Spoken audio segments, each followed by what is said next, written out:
Alright guys, it's Justin again with another work in progress and tutorial type video. This is episode 4 of the start to finish series basically. And what this is going to cover is priming along with how to paint layered parts, or how I paint layered parts. There's really not a lot to it. But as you can see here, this is the leg assembly for the frame assembly anyway. And the way that this works is this piece is your starting point. This piece sandwiches around it, as well as this piece. So this and this kind of float in their own dimension, if you will. And this sandwiches around them. And then this sandwiches around all of that, as well as the ankle guard, and this little door thing here. So it's going to be really tricky to paint this because it's layered so many times. So excuse me, the first thing I'm going to do is I'm going to go ahead and disassemble everything like I've done here, and I'm going to prime everything. Once everything's primed, I'm basically going to start at the beginning points. So I'm going to start with these, then I'll prime these, then I'll prime the rest of it basically. Then I'll paint these metallics, I'll assemble it, paint, and just work my way down. Now there's no real advantage or disadvantage to doing this. It just takes time like everything else. You just want to make sure you don't miss anything, because a lot of people will kind of excuse me. A lot of people will kind of BS this part of the build, because you don't see the frame anyway, so why should you spend so much time working on it?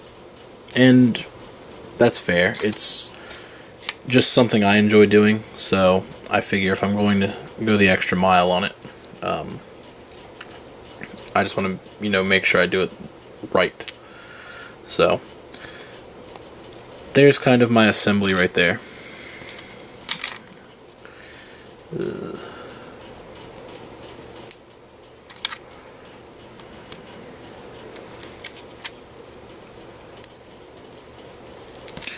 And this has got its own assembly as well, but it's kind of tucked away, so all that's really important is this stuff right here. So this is the one instance where I'm going to cut a corner, and that's just because this piece is entirely tucked inside, and there's no point in taking the whole ankle assembly apart to paint this. So this is going to be the one piece that I kind of move around and paint. But there's my leg assembly. That's the way it works. Get a nice double bend, some knee action, which I'm a sucker for. So, give me a minute. I'm going to cut this apart, and we will go over to the workbench and discuss primer. Okay, so once you're ready to paint your kit, obviously you're going to need something to put your pieces on so you can paint it. Here I've got a pack of 3M alligator test clips. They come in packs of 6. Get these at Walmart for like $1.50, $2. They're really cheap. I actually saved these for this video.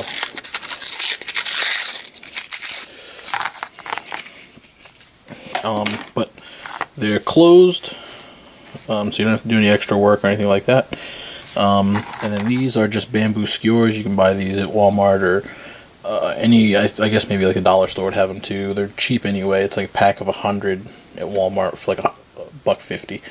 But you literally just put the thing on the end, and it actually kind of secures itself. But if you want that extra little bit, you can kind of use some pliers or whatever and press that in to make sure it stays. But then you can take this and clamp it onto your pieces. Now, not all pieces will get clamps. It depends on the piece. This one, for example, has a peg that, oh, excuse me, wow. A peg that goes on the inside. So you will peg it right here, and that peg is going to be hidden away. Plus, this makes it so, because no paint's going to get on this, it won't cause any resistance later on. Now, other pieces, kind of like this one, I guess, where the whole back piece of this is going to be exposed, and when you bend the knee, the front piece is going to be exposed. Ideally, you want to put something inside here or inside here. So normally you can just kind of peg something in like this, but a little too small. These kind of come in varied sizes too, so you might want to test a couple of them before you commit to not using it, or vice versa. But as you can see, it doesn't really work right now. So my solution to that is going to be just a bit of blue tack.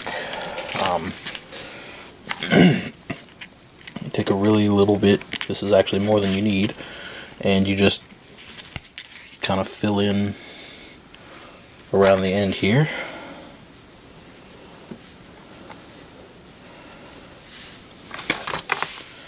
And then voila, your piece is good to go.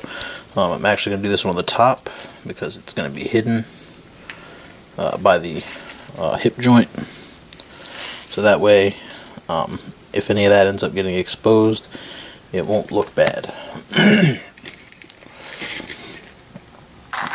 Another example, where did it go? This is mostly tucked away, but you know, for the sake of showing you small pieces, take one of these, take your clip,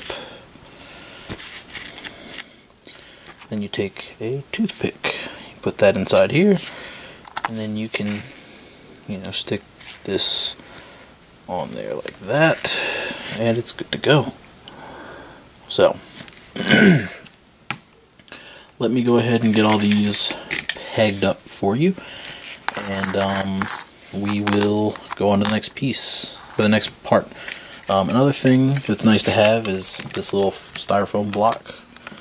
You can use just spare styrofoam you have laying around if you want. You don't have to use the block, but it's nice for sticking your pieces in, so you have like a little area to work from, rather than kind of throwing your pieces on the ground or whatever while you're, you know, painting them.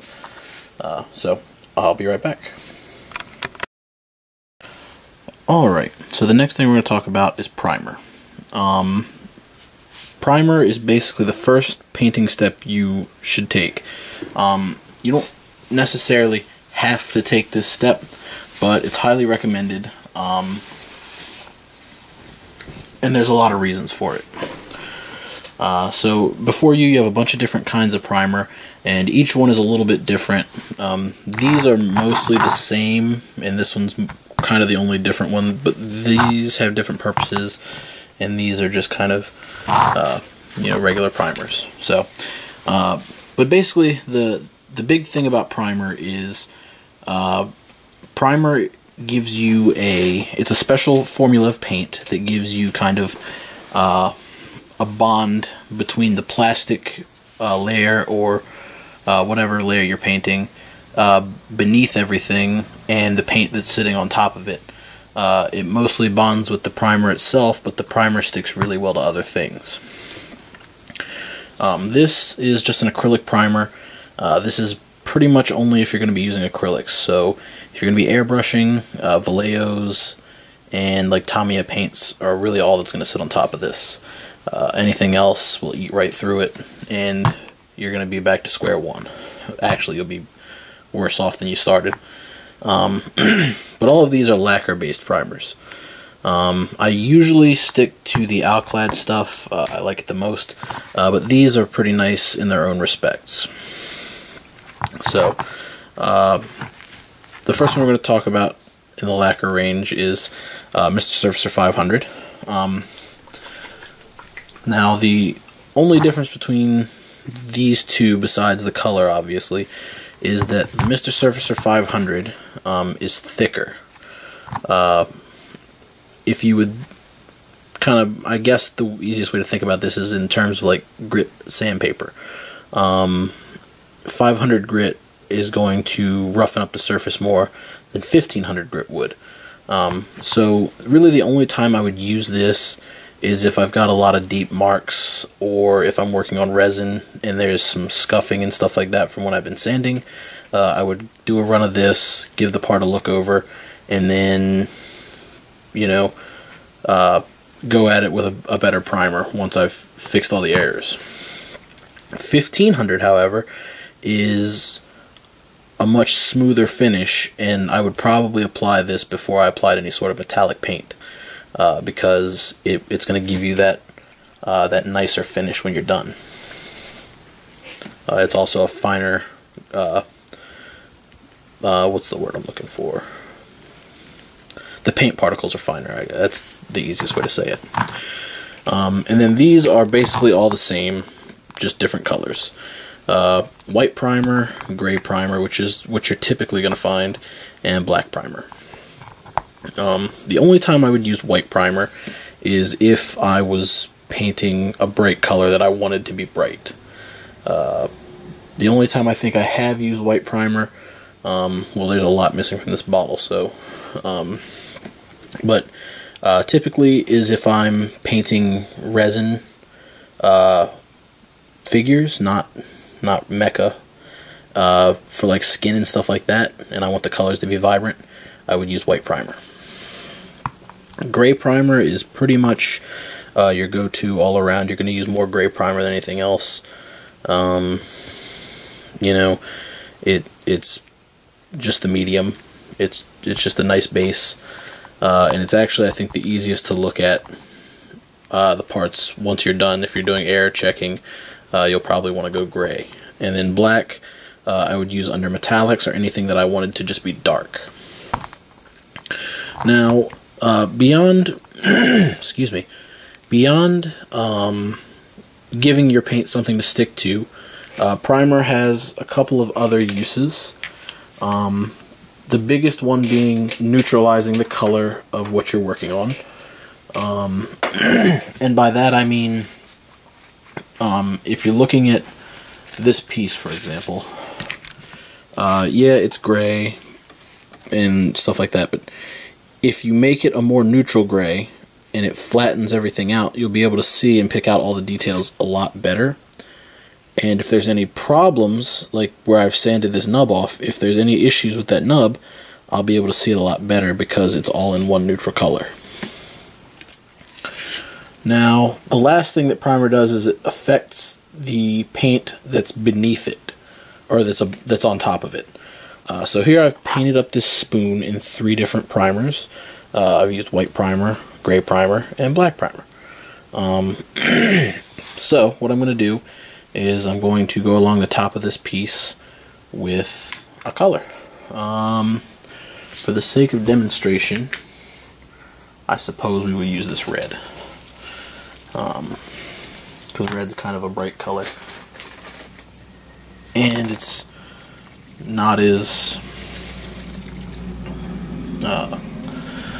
I mean, white is difficult to spray anyway, but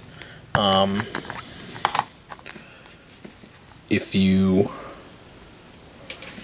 put white over white, you're not going to see anything, so I wanted to use an actual color. So before you start painting, I'm going to want you to put a mask on and all that good stuff. I'm going to use a glove as well because I don't want paint on my hands.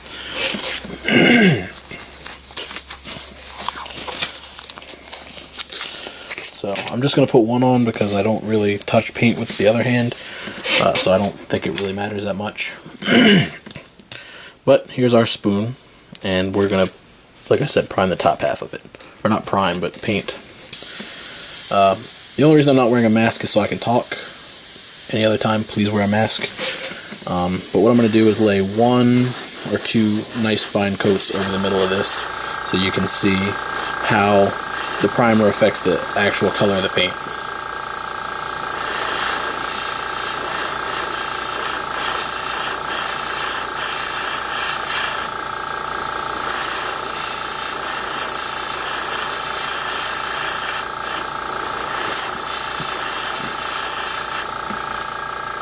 Alright,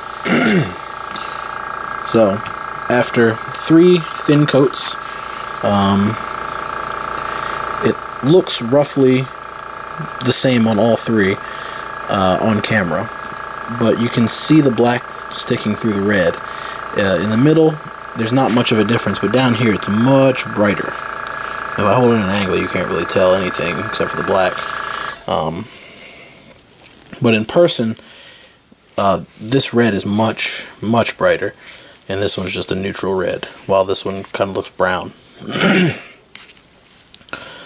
But a lot of you are probably going to go, Justin, we're painting the frame, aren't we? So why are you painting red? You're not going to paint the frame red. Well, I will lay down some metallics. So give me 1 second to switch colors, and I'll come back. Okay, so I've switched my colors. I'm spraying Alclad Steel. This is my favorite color to paint frames and stuff like that. And we're just going to do the same thing on the bottom half of the spoon. With metallics, you want to kind of mist them on a little lighter than you would other colors. Just because of the flakes and stuff like that.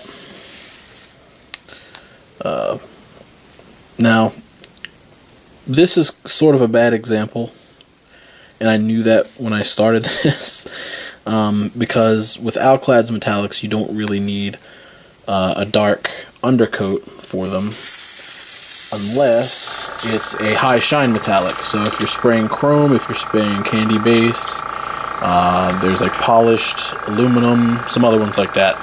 They have a higher like flake count, I guess. The flakes and stuff in the paint are finer, so you'll see more through the paint, and you'll see more of the underlying layer.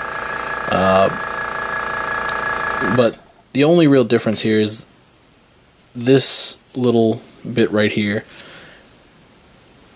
looks a little better than the rest. It doesn't look leaps and bounds better. It's hardly noticeable at all, except in person. I can still see the line a little bit. But for standard Alclad, it's not going to affect too much. But like I said, the chrome will be vastly different. I actually think I have a spoon that I did chrome on.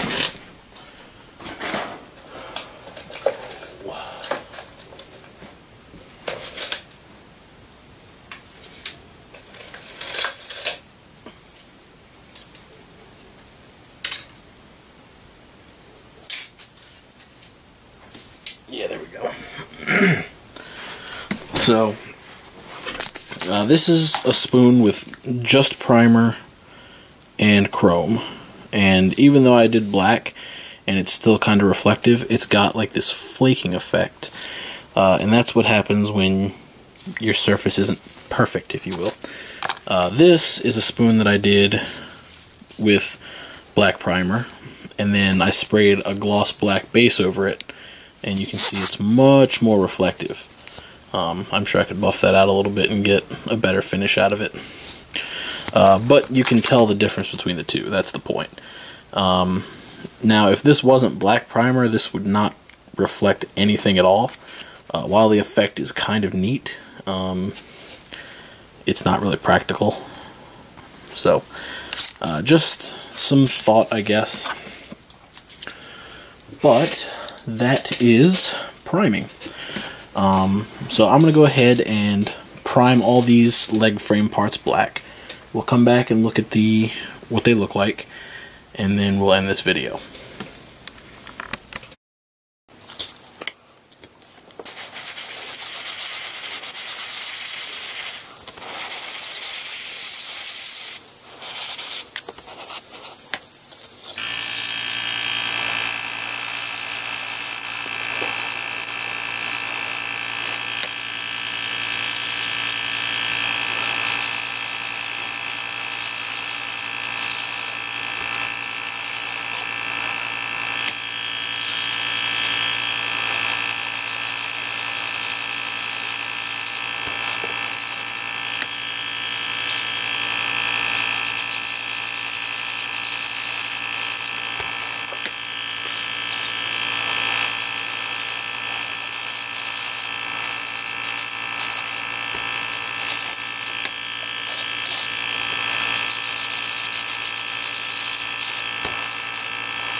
Okay, so once you've primed all your pieces with Alclad, they'll look a little something like this, a little shiny, but the effect is nice, and it gives you a really solid base for your metals.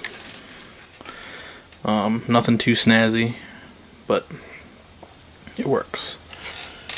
Show off a couple more pieces. Oh, there's the thigh.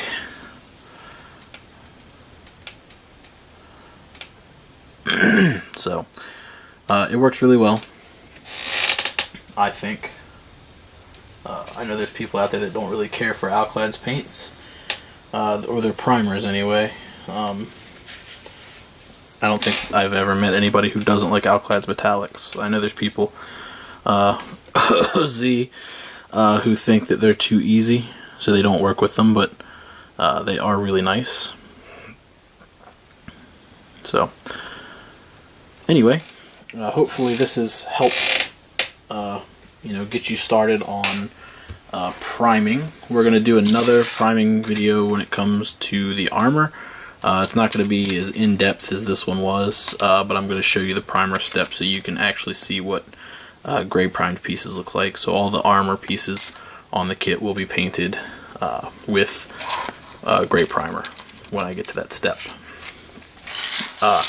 The next video is going to be on metallics, so I'm going to go ahead and take this whole guy apart, and we're going to paint all the gray pieces and anything else that's going to be done in metallic colors. Yay! So, I will see you guys at the next video. Thank you for watching. Later.